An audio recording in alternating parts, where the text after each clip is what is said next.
I love dungeon crawls. I really do. But there's also only so many 20-foot by 20-foot stone rooms filled with 3d6 goblins that you can go through in your life before you start to think, what's the point? I play a lot of story-based games these days, and I run a very narrative-heavy LARP. Something that I want to do with every encounter that I put out into my games is to give it at least a little bit of weight or make it feel like it has some kind of reason for being there in the story, that it's advancing a bigger narrative, it provides a reward for players that they've been looking for, or gives a player a chance to shine and showcase some of their abilities. And doing that, it turns out, isn't actually that hard. Let's learn how to build some better encounters today on Dungeon Discourse. My name is Simon, and today we're going to talk about a few principles that I have come up with over the years about how to build encounters that are a little more exciting, that have more weight to them, and are generally more engaging. There are 5 things that I consider when I build an encounter. The first is, what is the pitch? The second is, what is the treat or the reward? The third are, what are the dangers or obstacles? The fourth is balance and spotlighting. And the fifth is the outcome. Let's talk about each of those one at a time. The pitch and the point of an encounter, to me, is really the crux. It's the question, wait, but why, right? When you're building an encounter, I think it's really important that you have sort of a quick elevator pitch as to what you want to accomplish with that particular encounter. So let's say you really want to give your players the chance to use some cool new magic spells that they've just learned. Okay, that's your pitch. That's the point. Maybe you want to bring back an NPC that's important to a character's backstory and have them reveal some very important information while trying to escape a dangerous environment or fighting off a dangerous monster. Maybe the point of the encounter is to introduce a new kind of creature that's important into the game world. Whatever it is, ideally you should be able to summarize it in about 1 to 3 sentences. And that's going to be your guiding principle. Generally speaking, you can boil down the point of an encounter into a handful of things. Loot, giving people different kinds of treasures, things that players have asked for or are hoping they will get their hands on, or items that you think would be fun or interesting to give them.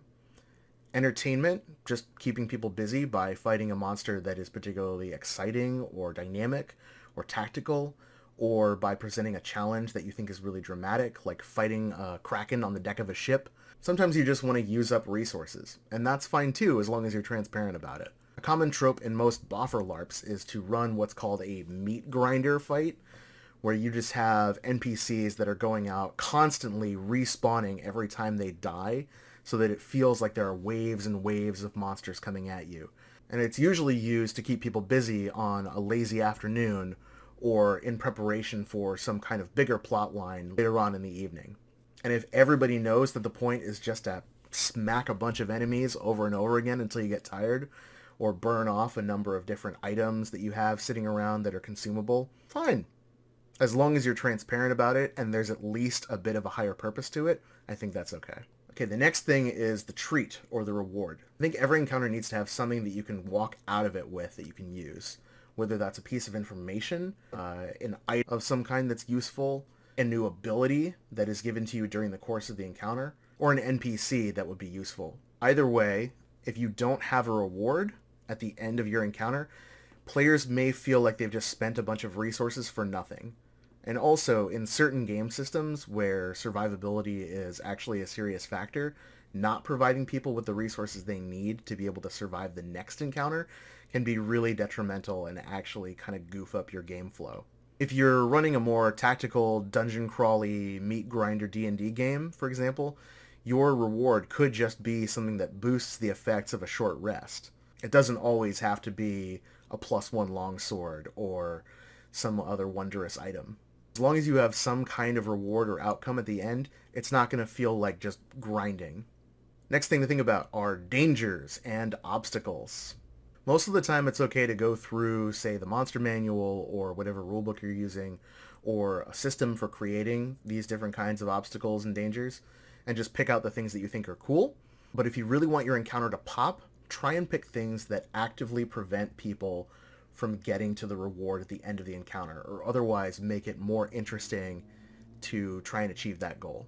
Let's say that you have an encounter set up where you need players to sneak up on a giant sleeping monster. You don't want to wake that monster up, but you do want the treasure that it's sleeping near.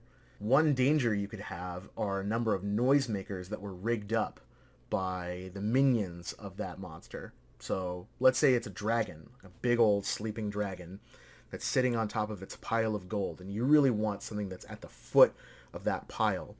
Kobolds that worship that dragon have strung up little tripwires or pressure plates that ring bells, or maybe it triggers some kind of Rube Goldberg invention that rolls a giant boulder down this machine that eventually smashes into a gong and makes this huge ringing noise. Maybe you need to navigate a precarious bridge over a gaping chasm, and the bridge happens to be very rickety, and every time you take a few steps or move more than 5 feet, you run the risk of poking your foot through a rotting floorboard. Or maybe the bridge is made of ice, and therefore you need to be very careful on your feet to not slip off into the chasm. And for added danger, maybe there are little flying things that are nipping at your face as you're trying to keep your balance on this ice bridge. Your encounters will be more entertaining if the obstacles are more cohesive. Now we get into balance and spotlighting. So in certain games, there's a budget that you're given to spend on different parts of your encounter.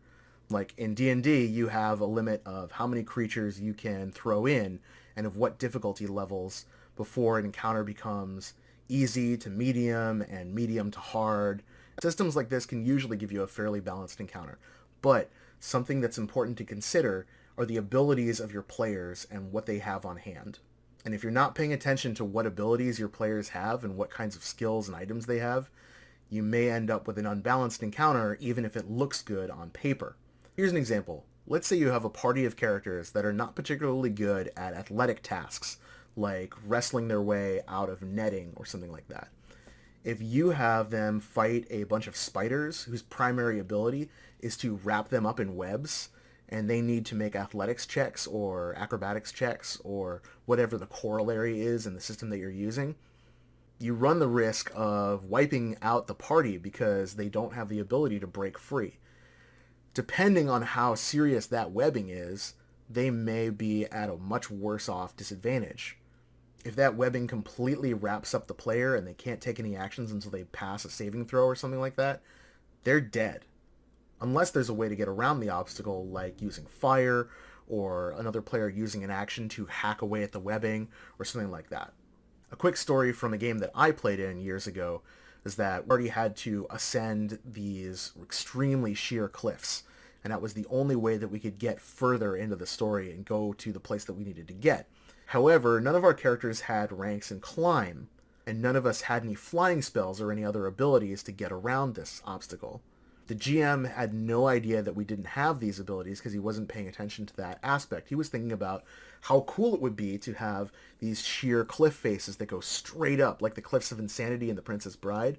And that's true. It was a cool encounter concept, but we couldn't do anything about it. Even if we were taking 20, we wouldn't have high enough ability to succeed at the DC that he had set for that encounter. Eventually, he did lower the DC and we got around it, but we could have avoided that whole problem in the first place if the encounter had been built a little better to be mindful of what we had in terms of skills and items and abilities. So this is both the idea of balancing an encounter in terms of mechanics, making sure that you're not throwing too many creatures that deal too much damage to your players that can potentially kill them in 1 or 2 hits, even if, again, the math looks good on paper in terms of how much XP you're budgeting for an encounter. And it also gets into this idea of what I call spotlighting, which is that every player should at least have one chance per session to shine and use off their particular skills or their out-of-game abilities. Let's say you have the standard D&D party of a fighter, a wizard, a rogue, and a cleric. It's pretty easy to fill your average D&D session with plenty of monsters to fight, so the fighter is going to have something to do the whole time. However, if your rogue player is really interested in being sneaky and breaking through traps and things like that, you need to make sure that you're throwing encounters in there for that rogue to be able to shine. If your wizard really likes to be sort of a magical investigator and enjoys casting spells like Detect Magic and sussing out magical traps and things like that, and the encounters that you've written don't have those things, consider rewriting some of that into your game, because otherwise the wizard is just sort of wasting their time and wasting their abilities. Why would they ever cast that spell again if you're never going to have anything that pops it? Honestly, for me, in D&D and Pathfinder, the biggest instance of where people can trip up over this concept of spotlighting is with a ranger, right? The ranger gets the favored enemy ability, which gives them bonuses to attack and hunt and know things about a specific type of creature. Whether it's an elemental, it's undead, it's a dragon, it's a giant. If you, the GM, have not telegraphed what kind of encounters are going to be in your campaign at the start of the game, and they pick oozes, and you're running a game that only deals with giants, the player that picked the ranger is going to be stuck at a disadvantage for the entire campaign because they made a decision that they didn't know was going to be a trap. But if you tell them that the game is all about hunting dragons, they can pick dragons and have a good time. Or if you tell them the game is going to be more influenced by Castlevania and is going to feature a lot of skeletons and zombies and vampires, they can safely pick undead. It's not always about abilities that are on the page as well. You can think about how to spotlight players' abilities that are also out of game. Maybe you have a player that's really into solving puzzles, like jigsaws and mechanical puzzles of different kinds. You can put an encounter in your game, in your tabletop game, that says, here's a little puzzle box. You can't open the door unless you can open this thing.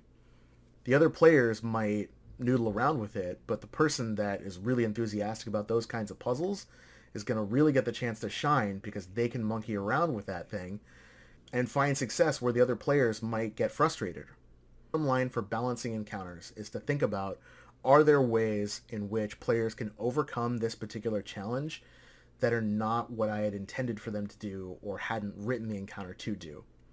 If you have an encounter with a fire elemental and the only way to damage it is to throw ice at it in some way, and your players are not mages or don't have any ice-related spells, they are not going to enjoy that encounter and they're probably going to die.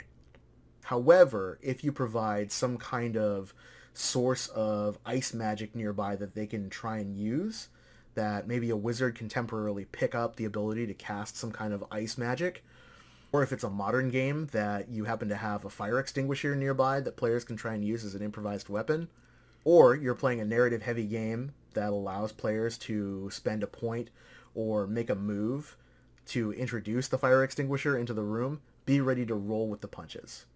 And that ties into my final element of encounter building, which is to consider all the possible outcomes and be ready to go with anything that the players throw at you. The idea that the GM is not an adversary is a whole separate video that I'm not going to talk about right now. But suffice to say, you want the players to win, because you're all telling a story together.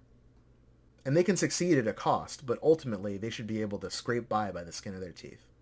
Unless you happen to be running a Dark Souls style game, and the players are all into that, then your encounters can be challenging, but they should still be winnable. If a player comes up with an idea to solve an encounter in a way that you had never considered, make that the solution. If you present players with a combat encounter and they solve it by socializing, awesome. Now let's talk quickly about practically applying each of these 5 principles. When I personally build an encounter, I don't always start at the top with the pitch and the point. Maybe I have a player that tells me that they really, really, really want a cool flaming sword. Okay, I know that's going to be the treat for one of my encounters that next session. And I can also spin that into the pitch or the point of the encounter.